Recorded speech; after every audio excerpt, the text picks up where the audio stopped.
Does your microwave get this error when you try to get it to start? We have a Whirlpool over the oven microwave here in our kitchen. It gets this error frequently. There's little sensors that try to detect if the door is not fully closed. And when it says open/closed door, when you try to push the start button to microwave and it won't start, it's because it has that error that says open/closed door. That means that one of the sensors is indicating that the door isn't fully closed. So I try to, I'll try to cook it, but it's not working. So anyway, there's a little metal lip right here that sometimes gets dirty, or little crumbs or stuff gets stuck on it.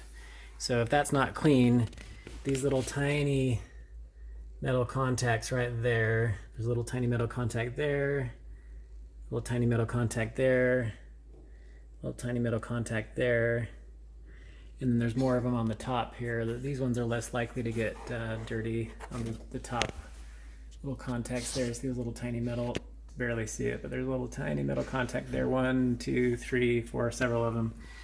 Anyway, if those aren't fully contacting the frame, it will get this error saying it's not closed. So let me clean those off. So I'm just going to take a little bit of a wet paper towel, wipe down that little metal area here where those contacts, see it's a little bit dirty and a little bit grimy and grease or crumbs or whatever. And then I'm also going to wipe off the contacts over here carefully, because if there's stuff that gets splattered on the door and then runs down and gets over these contacts, it makes it so that it can't make an electrical connection, because it probably sends a really low voltage through this just to make sure that it's closed all the way, and that's how it detects if the door is closed. So I'll wipe it down a little bit more.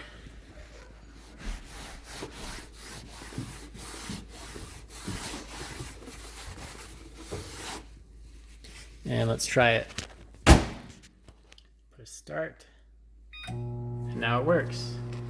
So when the first time that happened, I didn't know what to do to get our microwave to start working again. And you really just, all you have to do is clean those little metal contacts and clean the border so that it can make contact to realize that the door is actually closed. It's not being held open by something. And so that's what you do if you get the error that says that the door is open/closed. So now that's how it fixes it. Piece of cake.